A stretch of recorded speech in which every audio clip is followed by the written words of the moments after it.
Hey YouTube, welcome back to Dwayne's World. So will a turf rake actually improve the quality of cut on my California trimmer catalyst? Well, the first thing we need to do is install it. You want to find out how to do that? Well, you better stay tuned.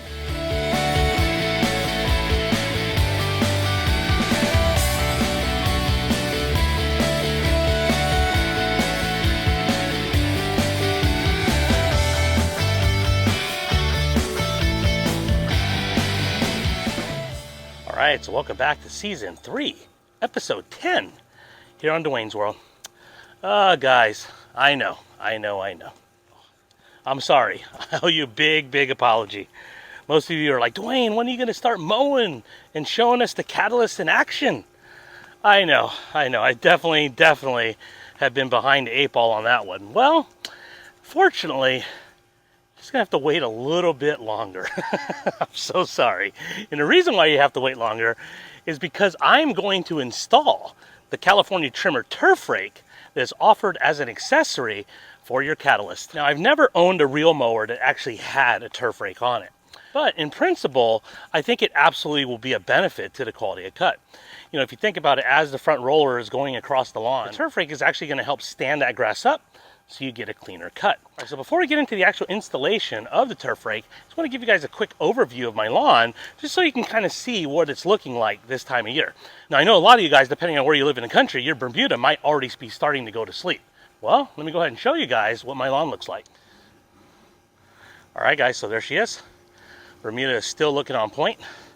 You know, we did have a little bit of a cool down, but now we're back into hundreds. So kind of come down here to the turf. You know, turf is still looking really thick, which is absolutely great. And so one of the problems that I'm having in my lawn here is I'm having a lot of spurge that's pretty much coming out all along there. Now, absolutely I could spray it out and that'll definitely help take care of it, which I probably will do. However, before I actually do that, I have an idea of something I want to try, and I'm not sure how well it's going to work. But you're just going to have to stay tuned here on Dwayne's World if you want to find out what that is. And once we get that catalyst out here, I know we'll be laying down some phenomenal stripe action. So with that, let's go ahead and get on to the installation of the turf rake. All right, so here we have our turf rake that's going to basically attach to the roller on the California trimmer catalyst. Now, in addition to the turf rake, what you're going to get is a couple different spacers. All right, so the reason why new spacers are included with the kit, because the ones that you currently have on your California trimmer catalyst won't fit once you install the turf rake. Now, you're seeing two types of spacers right here, and they are different. The black ones are meant if you have a smooth roller, and the chrome ones are meant if you have the groove roller, like I do in my case. So with that, let's go ahead and start the installation. All right, so the first thing we need to do in order to install our turf rake is we're gonna have to go ahead and remove our roller. Now, there's one nut on this side here. Let me go ahead and move my camera around so you guys can see. All right, so here's the nut I'm talking about. I believe this is 17 millimeters. Once you go ahead and remove this nut here, I should be able to take out the axle that basically goes through the roller. All right, so I have my ratchet here with my 17 millimeter socket. So basically, you're gonna just loosen this here.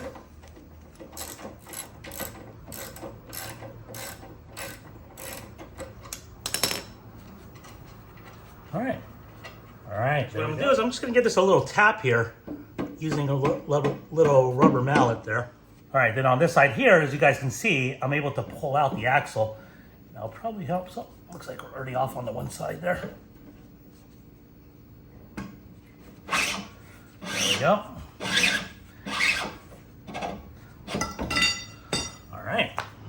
All right, so now that I have the axle off, what we need to do is we need to remove the actual spacers now from each side of the roller. All right, so now that we got the roller out, these spacers on the end here can be very difficult to be able to remove. Now, one of the things I'm thinking here, and again, this is not by the manual, is trying to be able to separate these two halves. Now, there is also a spacer here in the middle. And what I'm gonna do is I'm gonna go grab a piece of rebar, basically put it through the axle here, and kind of just tap on it, and I think I should be able to remove this side from this side. So hopefully it works. We'll see what happens. You guys can see I went ahead and tapped on it a couple times, and it is opening it up. So let me see if I can keep going and get this thing apart.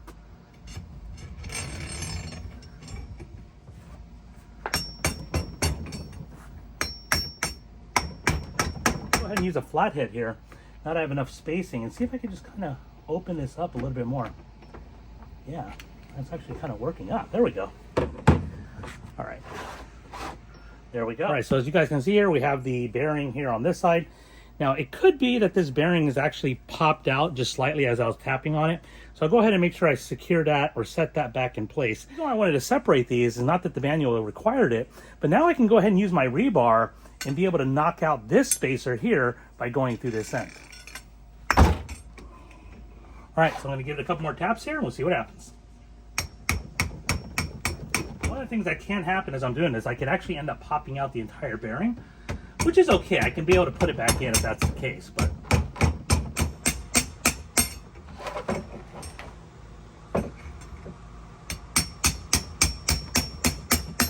get this on camera here so you guys can see here the bearing is actually coming out. So I'm gonna go ahead and just pop out the bearing and I think we should be all right.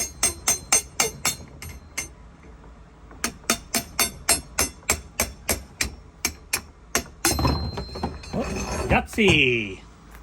So as you guys can see here, I have the entire bearing out, which wasn't necessarily part of my plan, but you know, I believe it does happen. So now what I need to do is I'm actually going to go ahead and see if I could pop this part out of the actual bearing. So bear with me here. I know it's a process. All right, so one of the things I had from before that I actually used to be able to pop out collars like this on my older rollers is I ended up cutting a hole here in a piece of 2x4, and that basically allows this to be able to fit in here.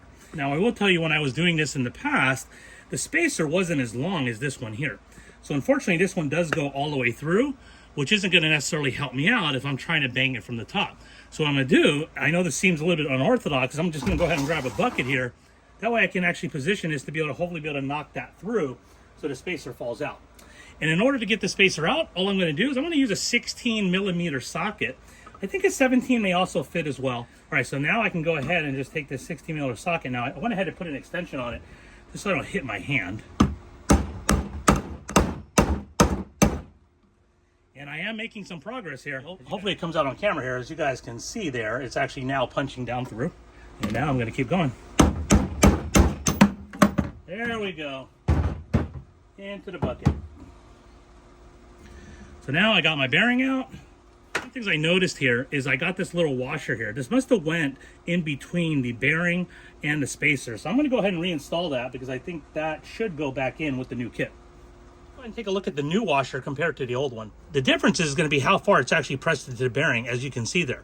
The lip here is definitely lower on the right side than it is on the left. Again, the left one is the old one, the right one is the new one. So now I'm going to go ahead and reinstall this back into the bearing. All right, so using my 2x4 here, I'm going to go ahead and actually just place that on top of there. Now what I want to do is I just want to give it a couple taps here to get it going. Watch those fingers. All right, so from here, I think I'm going to go ahead and tap it this way, and I think that's going to make it a little bit easier. I'll have more surface area here to be able to hit on, and I think this will work out pretty well. Kind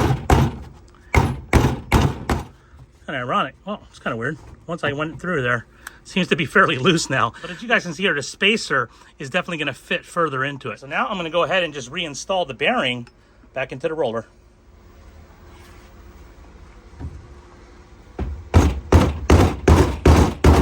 There we go. And again, I don't want to go crazy. I just want to make sure it's flush here against the bearing, and that looks pretty good right there. Bearing's still spinning fine, so that's good news. All right, so now on to the other side.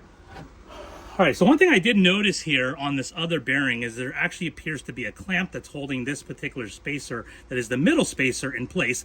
Again, I do not have to remove that. All I'm trying to do is get rid of that spacer right there. With the other side. And who knows, maybe we'll get lucky and only knock out the spacer.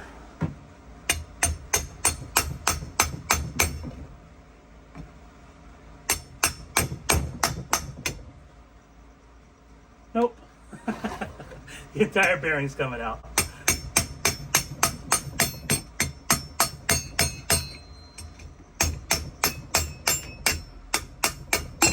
Woo-wee! All right, there we go. There we go, second bearing is now out. Again, same process that I did the first time. Go ahead and grab my bucket. My socket here, I'm just gonna go ahead and set it there. And then, I'll go ahead and pound it. Well, that one actually came out a lot easier. And there's the washer there. So now, I'm gonna go ahead and reinstall the new spacer here. Actually, this one I was actually able to press pretty much by hand. So that was actually a lot easier to get in. Did not have to hammer at that time. All right, so now I'm gonna go ahead and actually just reinstall it back into the roller. On this particular side here, because there's a spacer here, this 2x4 is absolutely gonna be able to help me out because now I have a place to be able to place that. It's amazing sometimes you build these tools and you don't throw them away thinking you'll never use them again. But in this particular case, absolutely worked out for me. All right. There you go, I can feel it going in now. Again, just want to get it to flush. Truthfully, I don't know if it'll go further in than that, but I don't want to risk it and pop the bearing in the wrong way. All right, so now we're all good there. Got my spacer in there. Gonna go ahead and move this out of the way, and now we should be able to put these two back together. And it may just require a couple taps on the hammer here. Yep.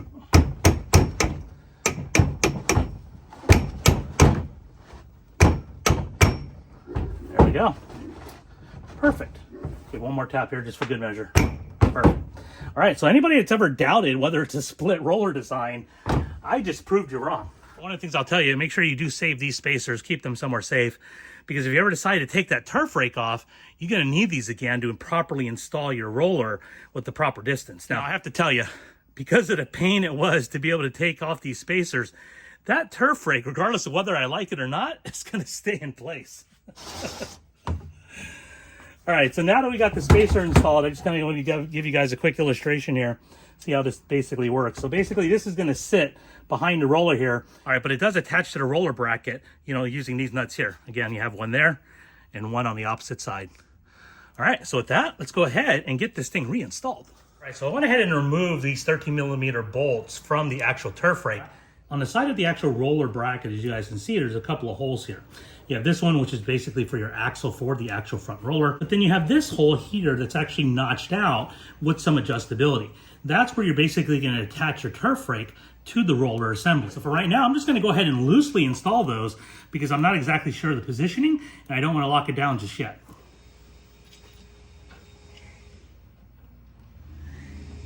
Let me go ahead and just cinch it down a little bit just to get some of these threads started.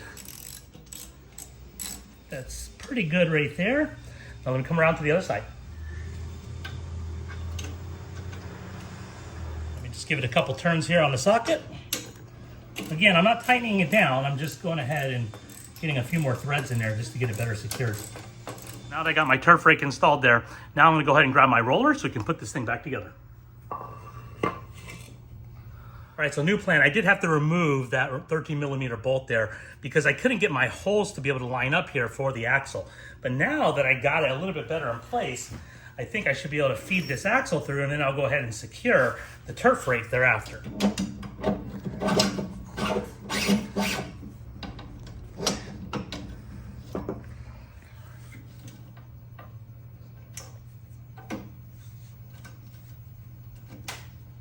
All right, guys, so I was having a little bit of difficulty getting this axle through, but thank goodness these actual spacers, remember, were not extremely pressed in there when I was putting them in. So I should be able to now get this through without any more problem. All right, there we go. And now my axle should now be going through.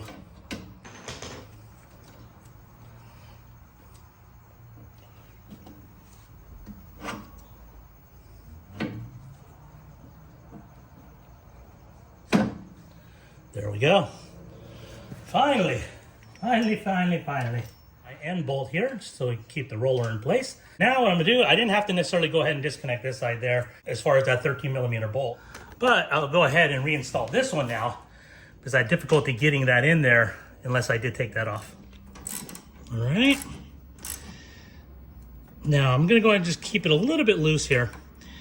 Let me come around to the other side here. All right. All right, so I'm gonna basically just set it close to about top of where it would sit. Now I think this is about the highest it'll go there, but I'm gonna go ahead and back it down just a little bit. And I'm gonna go ahead and just lock it down right there. Okay, that side's good.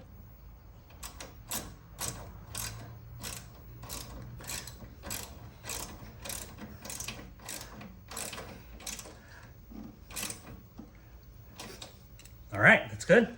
Now I went ahead and tightened down the roller already, but let me just make sure we're good to go here. Yeah, that's good. All right, let's make sure my roller is rolling the way it should. Again, split roller design. You can spin to one side without spinning the other. All right, so let me show you guys one other nut right there. And the reason why I point out that nut is because if the roller tends to be bouncing around, you may have to snug that down. Now, you don't want to over tighten it, because if you do, it actually connects to the other side of this height of cut adjustment bar. Now, I do want to tighten it down just slightly because I feel like there's still some movement there, and I don't want that movement bouncing around when I'm mowing. But if I over tighten it, it'll be very difficult to be able to move the height of cut. All right, so I'm going to go ahead and just tighten it down because I felt like there was still a little bit too much movement here.